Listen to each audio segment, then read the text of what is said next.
Hello, welcome to today's Books to Africa on Air series, and we are talking with Omoyele Sowore from Sahara Reporters. We're going to be talking about his newspaper company, Sahara Reporters, and we're also going to be talking about a bit on corruption and Nigeria and Africa in general, and anything else which comes up. Okay, so you're welcome, Omoyele. Thank you for bringing me. Yeah, it's a pleasure to meet you in person, finally. You guys are doing a very great work in Sahara Reporters. How are you finding it in England at the moment? I'm a geographer, and I have a geographical problem with London and the environment. It's always like dreary and rainy. Yeah. Even right now it's raining. This is the real definition of weather. Very unpredictable. Yeah. It is. Well, we're happy to have you. And earlier you were talking about, kind of naming and shaming public officials. I think Sahara Reporters is one of those. I mean, I must commend you first of all for what I think is a very rare hope in Nigeria at the moment, because a lot of people. I mean, I read, a lot of newspapers online, and it seems to be the same story, just been recycled, something went wrong, and then you never hear about it again. But you guys seem to give very fresh, very raw, kind of unfiltered information. I mean, was that something you always set out to do in Sahara Reporters? I actually do not have any journalism background or training. As I mentioned, I studied geography and planning as a first degree, and then later when I traveled to the US some 17 years ago, I had a master's degree in public administration, right, with special focus on law and public policy. But after a few years working, I decided that I didn't want to be working 9 to 5 anymore, and wanted to focus on something that was very, very key and crucial to the existence of about 180 million Nigerians, Africans, black people, and starting from Nigeria, I will focus on the subject of corruption from at first the offshore perspective, because I realized while I was growing up and a student activist that a lot of money that was stolen and embezzled in Nigeria are mostly taken abroad, and used in purchasing property, cars, and very luxurious items, used in sending children of rich people to very expensive schools. And I wanted to combat that, and I looked directly into two places, the US property market and also the UK, where with the help of some friends, we were able to identify properties owned by serving Nigerian officials. And it was because it was illegal, according to our own laws, to be serving as a public officer and also be operating a foreign account or own properties outside. Right. It is still the same it now. Still is. And we just started looking at open sources, and we were surprised at how much information was out there publicly. And the other ones that weren't particularly public, it was easy to lift the veil with as little as $3, $5, and as a result of that, I purchased a lot of property information and the land registry in the US, and found unbelievable amount of information about Nigerian governors and public officials who were buying properties in the US while they were serving as governors, right, and whether serving as ministers or other public officers in the country. So that's how it started. But the focus had always been that people needed just more than descriptives. They needed context and they needed evidence. So we would put all of this and package it together, and the evidence is supplied by way of photographs, videos where possible, and documents. So a lot of the documents that you've seen about property information of Nigerians were actually initially provided by us, and where we didn't, we were able to teach people how to access them. Right. Yes. Okay, interesting. I mean, so in terms of this passion what the passion that you have, that drives you to the extent of, not everybody will spend, I don't know how many dollars you spend of their own personal income buying information, just trying to find out, where Nigeria's money is going to. But you did that. So what drove you to that level? I was just, I have a very long history as an activist. I was a student union activist during military era, and I seen what corruption can do to the body politic of the country, and how the military was really corrupt and destroyed the country.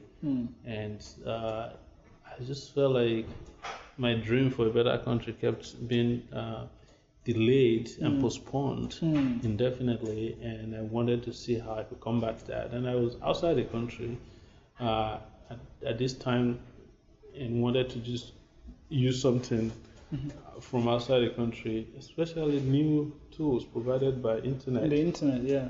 To reach a large number of people. But I must say, as a caveat, that when I started, I didn't intend that this could reach the number of people that it quickly reached. I was hoping that maybe 200 people can read. I was writing at the beginning for what I call critical mass. People who could analyze and think seriously about this, and who were my friends, who were fellow activists. But it quickly developed to something that became, real mass media. Wow. And so I would jump from 200 to about 2,000, and then to the extent that by 2015, during the 2015 election in Nigeria, we had, I think, over 4 million users in one day. Wow. So just looking over 4 million. The election results. Most of them, are they Nigerians? Or they're all over the world? world. So as you can see, the traffic you could track using analytics. So this being my story as a gate crasher into the publishing world. But it's been very exciting and rewarding, right? In the sense that this had become the grand norm now, and the publication that started 11 years ago, in the basement of the building I was living in the US, and with one laptop that I purchased, and I actually purchased this laptop for about $600 on one of the auction websites, and it became the most powerful weapon I've ever purchased and used. A laptop, and so many have laptops these days, but they don't even use it. Laptop is actually out of vogue now. And phones, smartphones. Now smartphones have replaced laptops, and there's just so many ways that people can connect and transmit information these days. It's unbelievable. But again, this is technology. Interestingly, Nigeria consumes technological tools faster than anybody anywhere in the world that I've ever seen. There are more smartphones in Nigeria than you have in the UK. I mean, Mark Zuckerberg, for example, visited Nigeria. Exactly. Recently. So that's why you see Google and all of their people are always heading to Nigeria, to have that technological shake. Because people are consuming, tech information on social media faster than most places in Africa, and probably faster than a lot of places also in Europe and America. So you have to give that credit to Nigerians. Yes. I mean, one thing that I've always wanted to find out is, because I read Sahara Reporters, and for example, there's a story today on Dino Melaye and his a document showing the affidavit or the court proceedings, and then the next day there's a video from Borno State showing Boko Haram. I mean, how do you get all these different information from different places all over the world? It is coming from our style of journalism, which is what we call citizen journalism. Every event that is happening in the world happens right in front of regular people first and foremost. And journalists then come in and cover and curate the story. Sometimes they skew it, in their own interest or in the interest of, their publishers or a particular agenda. But what we do is to allow unfiltered, curation of reporting. So, for instance, as I mentioned during my talk, that there was a time we were focusing on corruption in the military, and we just didn't want to write a corruption story about. Everybody knows that the military is corrupt, but we started getting information. We encouraged soldiers who were on the front lines to be sending video clips to us about lack of food, lack of weapons, how they were abandoning their duty posts for corruption. For Boko Haram terrorism. So people have become accustomed to our ability to present their stories, that they've trusted us so much that sometimes we can't even cope Wow. in terms of the avalanche of information that we need. And most times, and I would say 99% of the time, people don't even ask us for anything in return. Right. They derive satisfaction from the fact that they can trust that when they give us information, it will be used the right way, it will be distributed the right way, it will have the kind of impact from which they derive satisfaction. Yeah. So in a sense, this is whistleblowing before whistleblowing came into being. This whistleblowing that they were talking about today is small compared to what we have as an elaborate whistleblowing process. And when you read when you heard what the professor was saying, it seems as if they stole a page from our own book of whistleblowing. Right. And I won't be surprised if they did actually, because a lot of them monitor Sahara Reporters religiously, and they know that if you want to really get to the bottom of a story, just keep following the developments on Sahara Reporters. We do get to the bottom of a lot of stories. Right. We start. There's a storytelling process involved in how we present our situation, but it's also very, very innovative in the sense that it's digital storytelling in the sense that you can see long form, you can see text, you can see video. So you consume all these different formats, and you get the satisfaction that it's enough to get you angry if you want to be angry. It's enough to move you and motivate you to fight if you want to fight. And for those who may not want to fight or be angry, it's enough to derive enough proper education and awareness. And it has helped to create a very conscious movement of young Nigerians and even older Nigerians. Would I say people are doing enough? Of course not yet.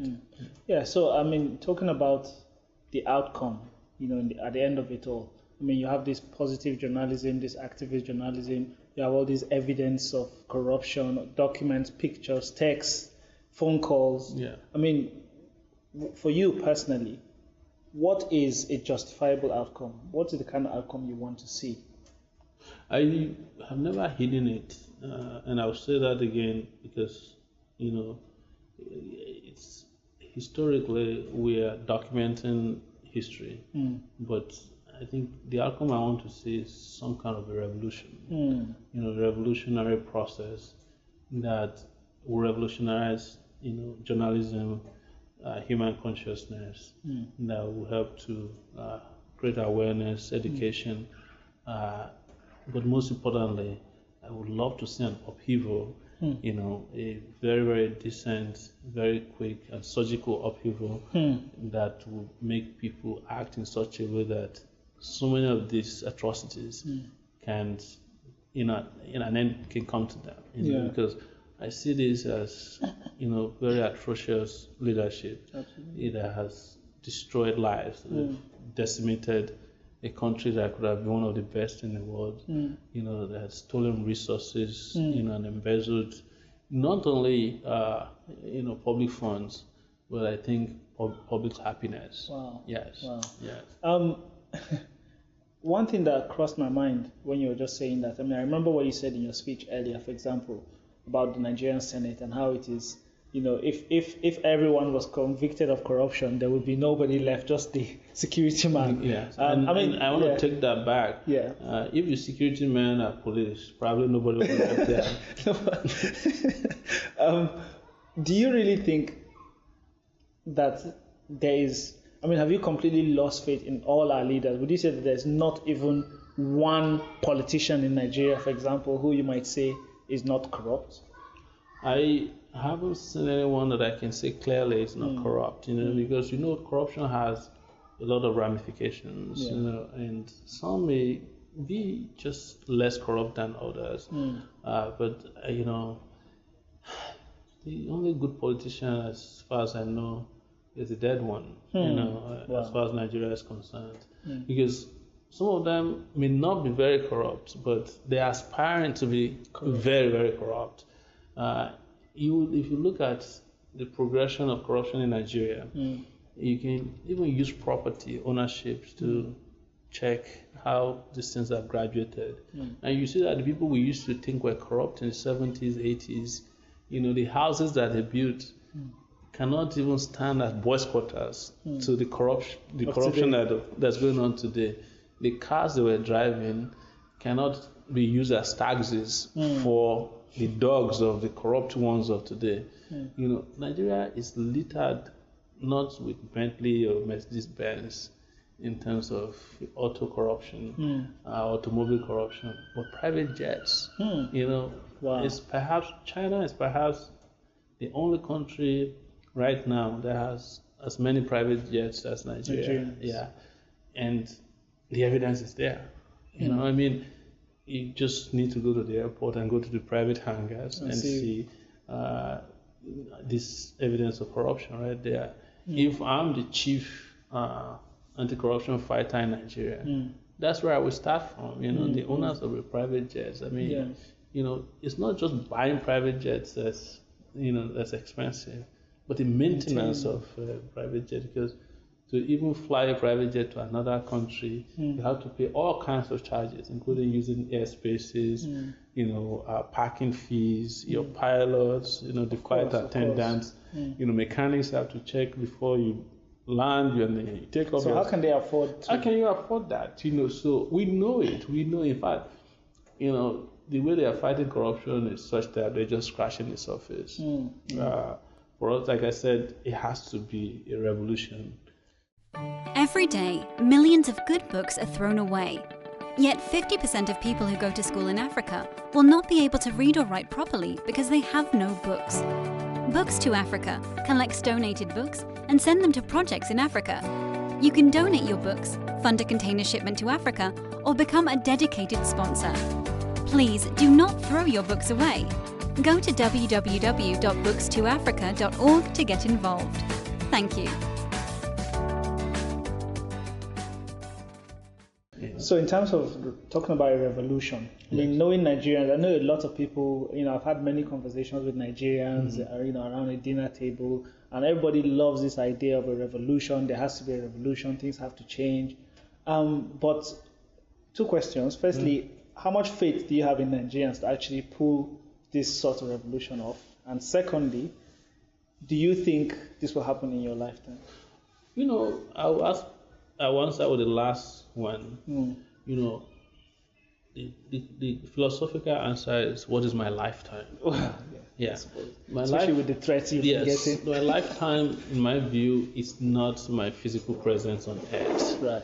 It's probably an ideological existence, which I am sure, in some ways, maybe I'm not sure, but some I hope will last longer than this physical body. Yeah, of course. So if any word I've said, if any characteristics that I have shown, if any of my ideological commitments would let this happen, if my words, my actions could breathe life into a revolutionary process in the future, that is my lifetime. I see. Yeah. I see. And that's how I judge it. But I may not be here physically to say it, But the second question is, if I have faith that Nigerians will do, just I think sometimes we underestimate and underrate how people are also assimilating, this disappointment, this assault on their dignity. And also we underrate that, when revolutions happen, they don't need everybody to plan it. It takes everybody to be part of it, or most people. What we're doing now may just get a few Nigerians angry enough to start something, and that could lead to revolution. I'll give you an example. In 2012 January, we had Occupy Nigeria. Turns out that gathering was the biggest Occupy movement in the world. Really? Yes. It was millions and millions of people just rose up one day from Lagos to Kano, and everybody just... Wow. In fact, if that had been properly planned, it could have led to a revolution. It could have. But I'll give you another example of passive people and revolutions. Look at the Egyptians. They had been under the jackboot of Mubarak family, his children and all that. And one day they rose. And today Mubarak is history. And I would never have thought that Egyptians could do that, being an Arab uprising. the outcome is a different story altogether. Yeah. Look at the people of Gambia. 2 years ago, or about a year ago, who thought that Gambians would one day rise up against Yaya Jammeh, and Yaya Jammeh would now be a farmer picking crops in Equatorial Guinea. So don't underrate. That's why this job of education and conscientization should not stop. We should not stop talking. You will be surprised. When I was in the university, the same thing was said: the Nigerians can never fight military rule. We can never be united. But look, somehow we fought and drove the military back to the barracks, and we have then come to a democratic era. And the question is, if our democracy brings about the products of our desires, definitely not. It's what we have is what I call morontocracy. It's a democracy for morons. But it's most likely that one day, if we keep doing what we are doing, if all of us are standing guard in our various corners of, this, we would have something that even might be bigger than we expect. Right. Yes. Okay. That's very interesting. It's good that you mentioned the revolution in Egypt, and even the one in the Gambia. Yes. None of these were particularly violent. They're not like what happened in Ghana, for example, where they blew up all the politicians. Yeah. Is that the sort of revolution you're looking for to Nigeria? No, you see, look, I'm clairvoyant enough to know that this will not continue forever, because majority of our people reject, what is happening within our polity today. But here is something to warn people about, that, usually the nature, form, and character of revolutions or resistance is not determined by the oppressed. It's usually the oppressor and their response that determines how the revolution, if the shape that the revolution take. If the oppressors are quick to accept defeat and surrender, it will be peaceful. If they refuse, then the oppressed cannot continue to lay down taking the rubbish. Yeah. So it's not for me to determine how it will go. I hope it will be peaceful. Yeah. And that will be my preference. Okay, I'll ask you two things. Yes. One is about this Nnamdi Kanu character, who is, in a sense, trying to start a revolution, but a different sort of revolution with a different sort of aim. Yes. And also, I want to ask you what you think the role of education is, especially for building up a different mindset from the grassroots, so that, even if we don't have all the politicians who are, like you said, are mostly corrupt, then what about the ones coming after them, the ones they are grooming to take after them? Then we surely would still have the same problem. Yes. Well, let me respond to the renewed Biafran agitation. And here is something very important to say, that if any group of people feel that injustice has been visited upon them, there is no statute of limitation to fight back. And that's what I think the Igbos of Nigeria feel. I have spoken to a lot of them and thought that, the way the Igbo man feels about Nigeria is the same way the oppressed Yoruba man feels, the same way the oppressed Hausa man feels. I served in the northern part of Nigeria, and I was in Yola, and I saw for the first time a kind of oppression, not only oppression, but a kind of subjugation, feudal subjugation that happened to the Northerners, or that are still happening as we speak, that made me feel even better from where I was coming from. Because I saw people dying of meningitis, in those days, and they are not even allowed to cry. And so the Igbos have a legitimate drought in Nigeria. 3 million of them were annihilated, supposedly because Nigeria wants to remain a united nation. But that unity that was promised has not delivered justice to anyone. But the Igbos feel particularly aggrieved because, you see, the killing of their people during the war is fresh in their memories. If you and I lost our sister to kidnapping, war, the scar doesn't go away.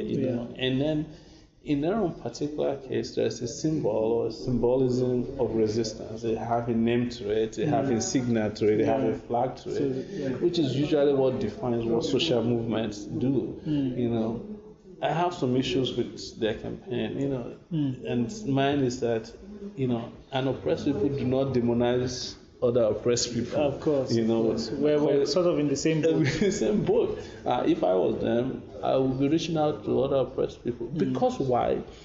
Even if the Biafra nation they are talking about today is created, it's not going to close the door to the corrupt Biafrans who mismanaged the Nigeria that led to their own uprising. Wow. You know, so they are going to need their neighbors. You know, so and if Biafra is suddenly the Christmas tree in Nigeria, are the Northerners who are hungry going to be watching you enjoying?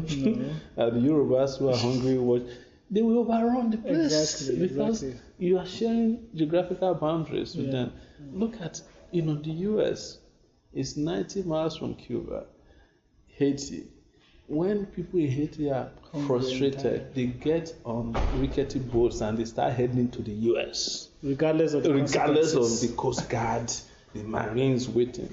Because that is what oppression does to people when it becomes existential.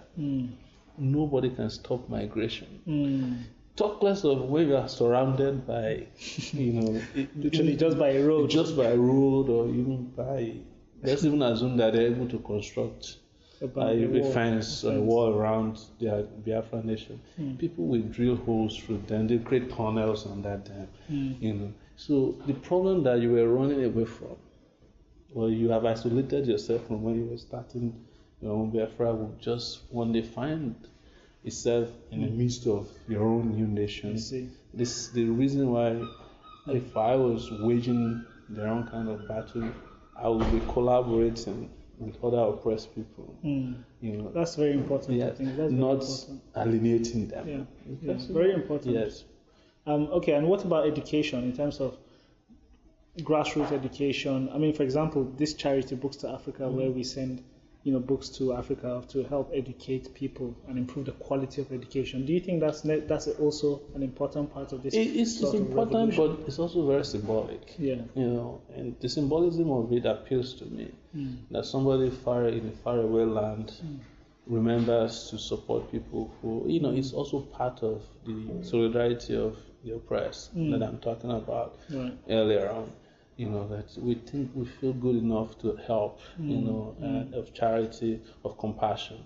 We need that, you know. But you see, I used to work with the Catholic charities in the U.S., and our primary job was to bring in refugees and one day I called my boss and said, you know, all these, you know, all these priests who are praying for the refugees, when they come from the Congo, they come from Nigeria, they come from Ethiopia and Somalia, you know, why don't they denounce dictatorship, you know? You know, why don't we not fight dictators, you know? How about we don't even let dictators come to the U.S., so that you don't have to deal with refugees? Absolutely. You know, because if these nations are well run, people will stay in their places of birth and origin, and we only want to travel to come vacation like you do to other parts of the world.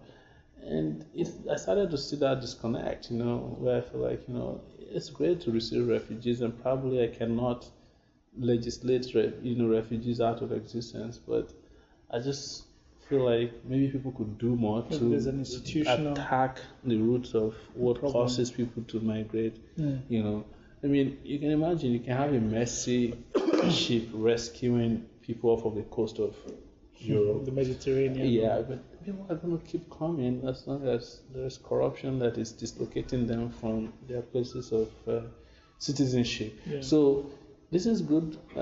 You know, education is necessary. Education is very, very important. Books, particularly, are very, very important tools for liberating the human mind. So I love that. But most importantly, you can imagine how many schools and books $1.5 billion can buy. Wow. You know, that was stolen. Yes, if and this is not stolen 20, 50 years. This was stolen, now we are finding out 2 years ago. Some of them as recently as 2015. Wow. And how many roads that were built. In fact, what we're finding out is that this particular woman who's in the U.S. now may have frittered away $90 billion. $90 billion. Just by herself. And this was most of the money that Nigeria made between 2011 and 2015, 2010. This must be more than all the military governments combined. I'm telling you, and this is why I'm saying the corruption in the past looks insignificant to the ones that are happening, because we were selling a barrel of oil for $140 per barrel, and Nigeria was selling 2.5 million to 2.7 million barrels per day. And you multiply that by, because oil sales don't have holidays, then, they don't go on vacation, and these few people sat down, from across Nigeria, by the way, some of them Easterners, Westerners, and they shared what they could share and frittered away the Commonwealth. And here we are. This year alone, meningitis killed over 3,000 people in northern Nigeria. Wow. And the governor of one of the states just bought a $3 million house in the U.S.